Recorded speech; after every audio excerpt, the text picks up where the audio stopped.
Aumentou o risco de desabamento do talude da mina Gongo Soco em Barão de Cocais, em Minas Gerais. A movimentação da parede da estrutura chegou a 20 centímetros em alguns pontos. E você vai ver também.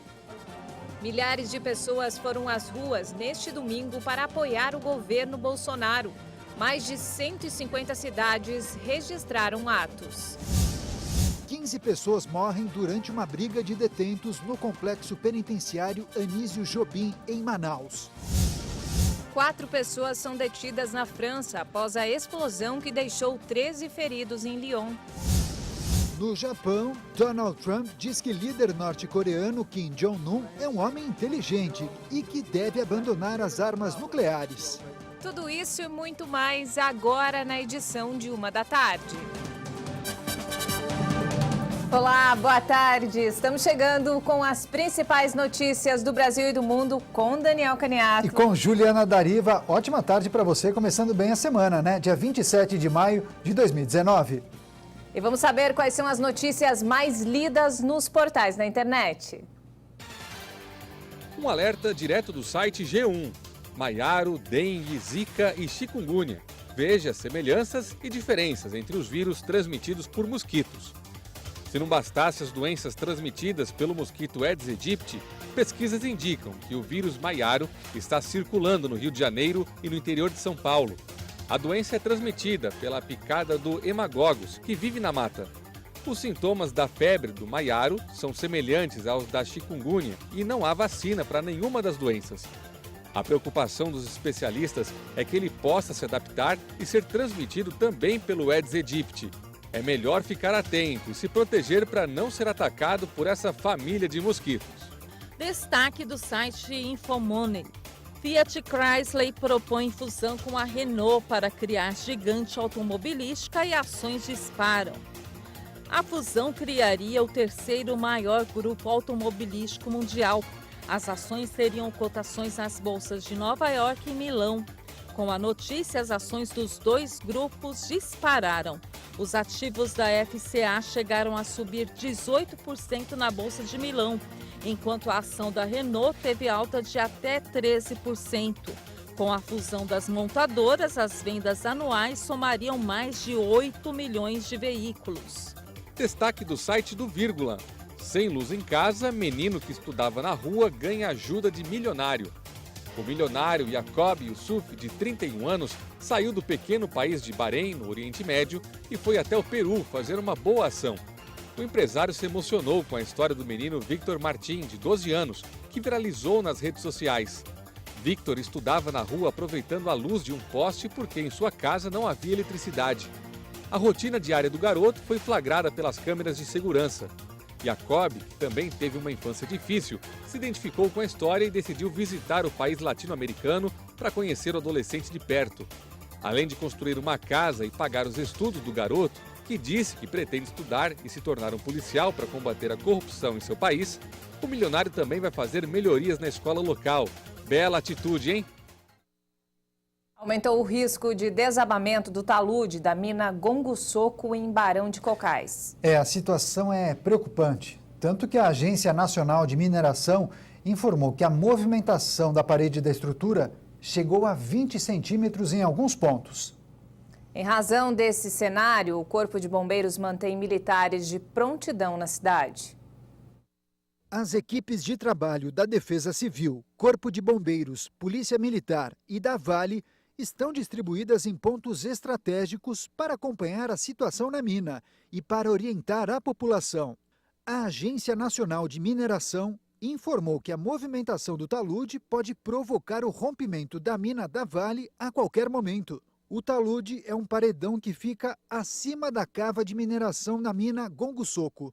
A barragem sul superior, que pode ser atingida e causar uma tragédia no local, está a 1,5 km desta cava. Mesmo se o talude não desabar, a atenção e toda a estrutura de alertas permanecem até a total estabilização. Se a barragem se desmantelar, as 4 sirenes devem soar e os carros de alertas começam a circular em Barão de Cocais, Santa Bárbara e São Gonçalo do Rio Abaixo. As equipes vão ajudar na evacuação das pessoas até os pontos seguros.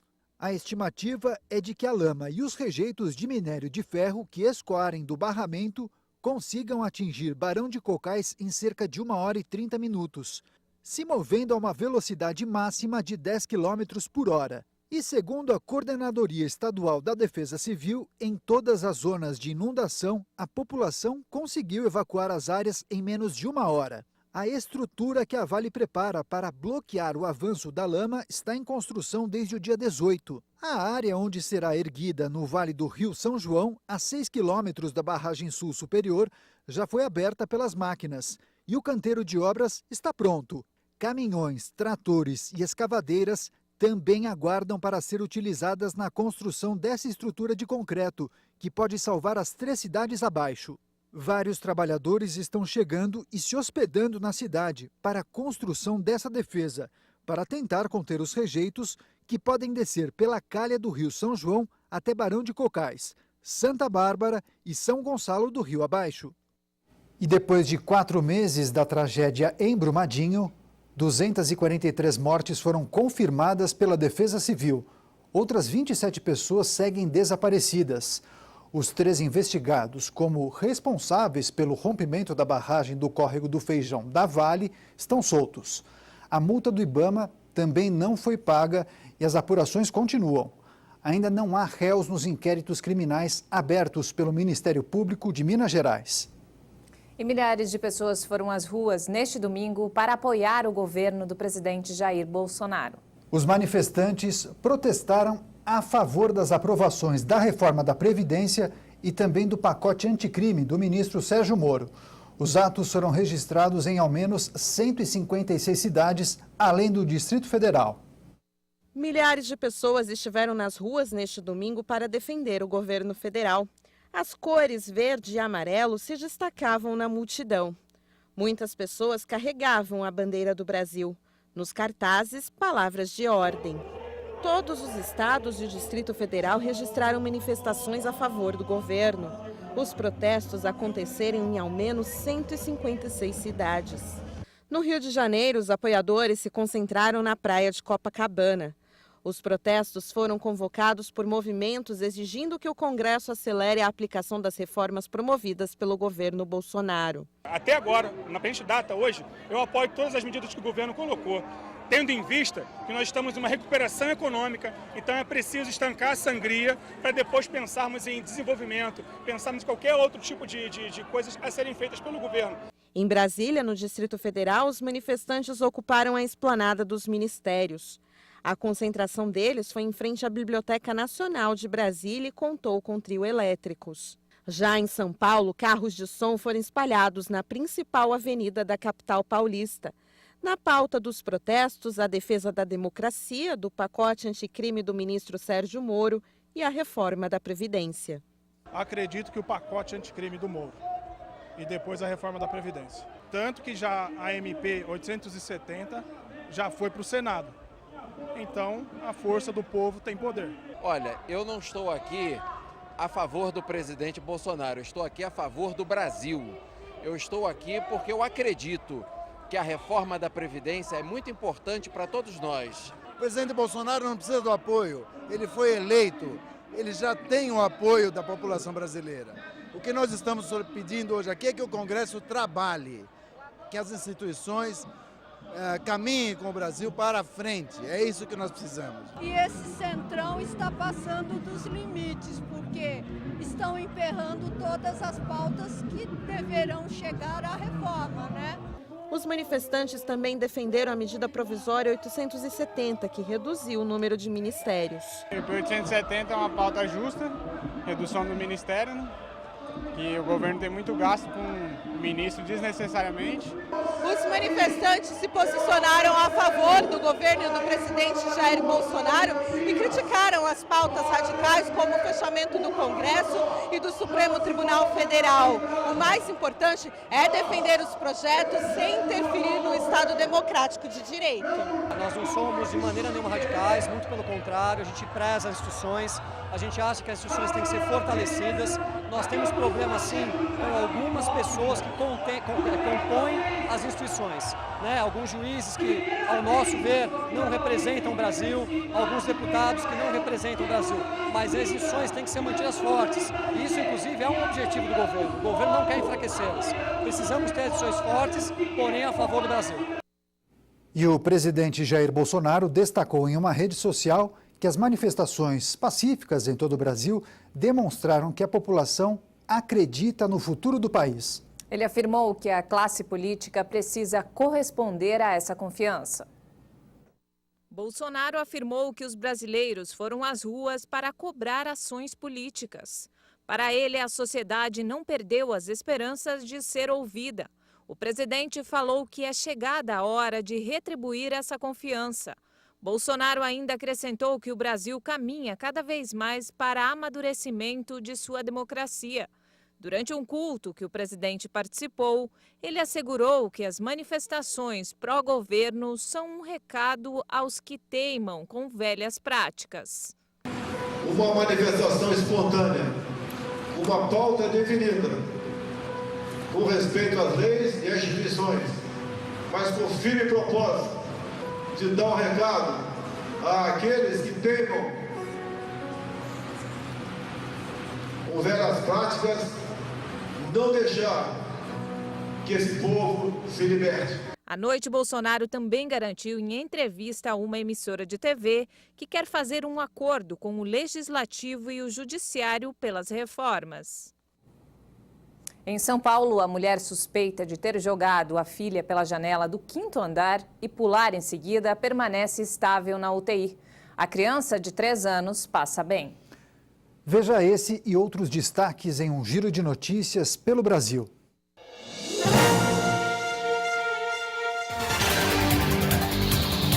No Jaguaré, zona oeste de São Paulo, a mãe suspeita de jogar a filha pela janela e pular em seguida permanece internada na UTI em estado estável. A criança, que sobreviveu ao cair sobre um carro, passa bem. A principal suspeita da polícia é que a mãe teve um surto psicótico, cortou a tela de proteção da janela e jogou a filha. Ela responderá por tentativa de homicídio e será presa quando tiver alta. Na zona leste da capital paulista, o policial militar suspeito de atropelar e matar uma criança de 5 anos foi indiciado por homicídio culposo, quando há intenção de matar. O crime aconteceu no dia 20 de abril. O menino Leandro dos Santos e sua mãe Tainara dos Santos Silva estavam em uma esquina quando foram atropelados por um veículo envolvido em uma perseguição policial.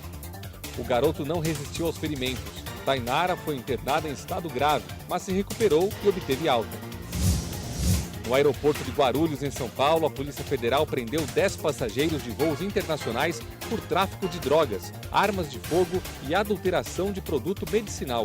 Os produtos foram encontrados em fundos falsos nas malas, em capas de livros infantis, nas solas de tênis e em frascos de cosméticos. Os presos foram conduzidos aos presídios estatais, onde permanecerão à disposição da Justiça. Em Salvador, na Bahia, um procurador agrediu um adolescente de 15 anos durante uma confusão em um condomínio. Imagens de câmeras de segurança registraram o momento em que ele aperta o pescoço e empurra o garoto. Em nota enviada à imprensa, o procurador disse estar arrependido e confessou que agiu por impulso ao saber que o filho teria sido agredido pelo adolescente. Em Maricá, no Rio de Janeiro, um jornalista foi baleado e morto na porta de casa. Robson Giorno era dono do jornal O Maricá e pretendia ser candidato a prefeito nas próximas eleições. A Polícia Civil investiga a morte. Ainda não há suspeitas para as causas do assassinato. No sul do Rio de Janeiro, o Parque Nacional do Itatiaia registrou a temperatura mais baixa do ano. Os termômetros marcaram 5,4 graus negativos. Não houve registro de neve, apenas uma geada forte. Veja a seguir. 4 pessoas são detidas na França após a explosão que deixou 13 feridos em Lyon. E você vai ver também. No Japão, Donald Trump diz que o líder norte-coreano Kim Jong-un é um homem inteligente e que deve abandonar as armas nucleares. Fique com a gente, nós voltamos já.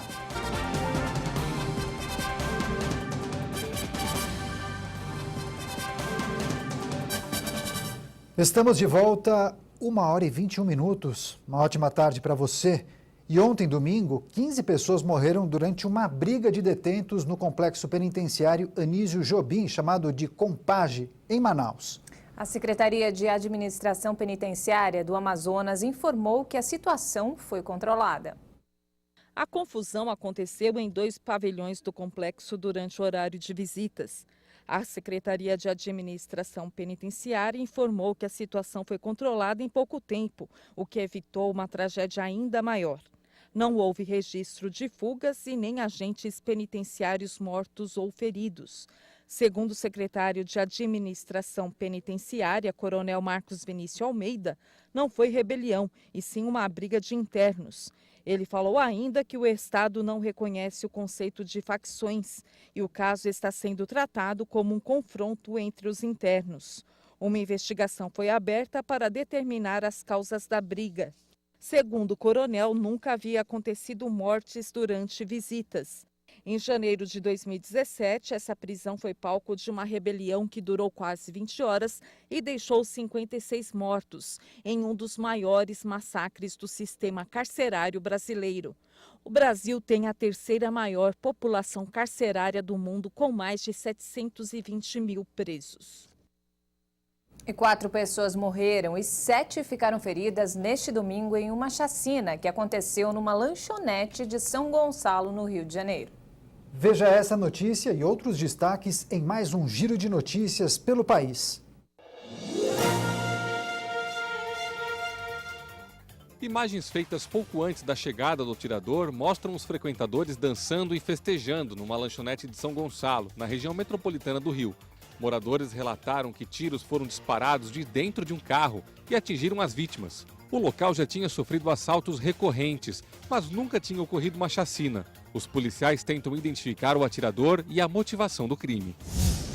Um policial militar aposentado foi preso em flagrante no fim de semana depois de assassinar a tiros a esposa Priscila de Araújo Piloupas, de 29 anos. O PM ainda tentou tirar a própria vida e foi levado para o hospital, onde permanece sob custódia. O estudante de direito Pedro Baleotti, que gravou um vídeo racista durante as eleições, foi novamente expulso da universidade que estudava. A justiça havia suspendido o desligamento do aluno, mas uma portaria publicada pela reitoria da instituição no mês passado proibiu o aluno de continuar matriculado. No aeroporto de Guarulhos, em São Paulo, uma mulher foi presa com 3 quilos de cocaína escondidos em um forno. A sul-africana tentava embarcar em um voo com destino a Cotonou, no Benin. Cães farejadores indicaram que havia algo errado na bagagem dela e encontraram a droga. Uma dupla suspeita de assaltar uma farmácia sofreu um acidente de moto enquanto fugia em Ponta Grossa, no Paraná. Nas imagens gravadas por câmeras de segurança, a dupla aparece cruzando a rua e sendo atingida por um carro.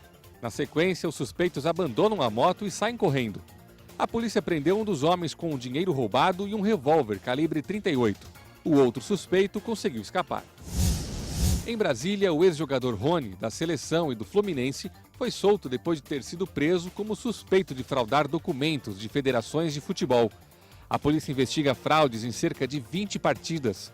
A polícia disse que o grupo informava uma quantia menor de ingressos vendidos ou uma quantidade maior de cortesias distribuídas. Tudo para pagar menos impostos e um valor mais baixo no aluguel do Estádio Nacional Mané Garrincha. Destaques internacionais. 4 pessoas foram detidas na França depois da explosão que deixou 13 feridos em Lyon. Um deles é suspeito de ser o responsável pela detonação. Os outros são seus pais e um amigo. De acordo com o Ministério do Interior, o suspeito é um argelino de 24 anos, estudante de ciência da computação sem antecedentes criminais.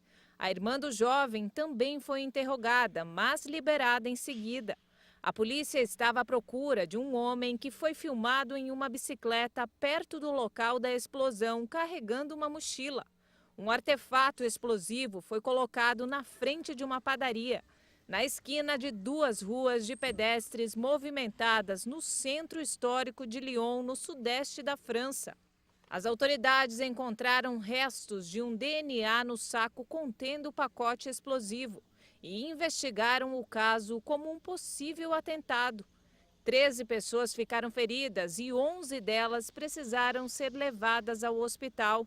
As vítimas são 8 mulheres. uma menina de 10 anos e 4 homens. Um forte terremoto de magnitude 8 sacudiu o Peru e deixou pelo menos 1 morto e 11 feridos. Nos Estados Unidos, um tornado deixou pelo menos 2 mortos em Oklahoma. O tornado causou danos em um condomínio residencial em um hotel na periferia de Oklahoma, nos Estados Unidos. O fenômeno foi registrado poucos dias depois que a cidade enfrentou inundações generalizadas. Um forte terremoto de magnitude 8 também sacudiu o Peru no fim de semana. Em sua conta no Twitter, o presidente peruano Martín Vizcarra pediu aos cidadãos que permaneçam calmos e disse que as autoridades avaliam as áreas afetadas. O epicentro foi no norte do país, mas os tremores foram sentidos em várias regiões. Em Lima, moradores saíram de casa no meio da madrugada. O terremoto durou 127 segundos e foi sentido também no Equador, Colômbia e Venezuela. E o novo imperador do Japão recebeu o presidente dos Estados Unidos, Donald Trump, em Tóquio hoje pela manhã. Foi a primeira visita oficial ao novo ocupante do cargo, que foi coroado em 1º de maio. Trump também se encontrou com o primeiro-ministro do país.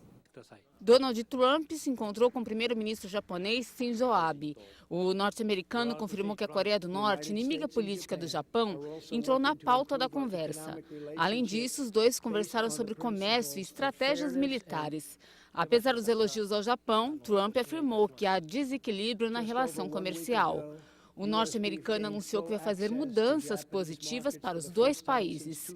O presidente dos Estados Unidos está em visita oficial ao Japão desde o início do fim de semana. Na manhã de domingo, Trump jogou golfe com Abe e assistiu a uma partida de sumô, a luta tradicional japonesa.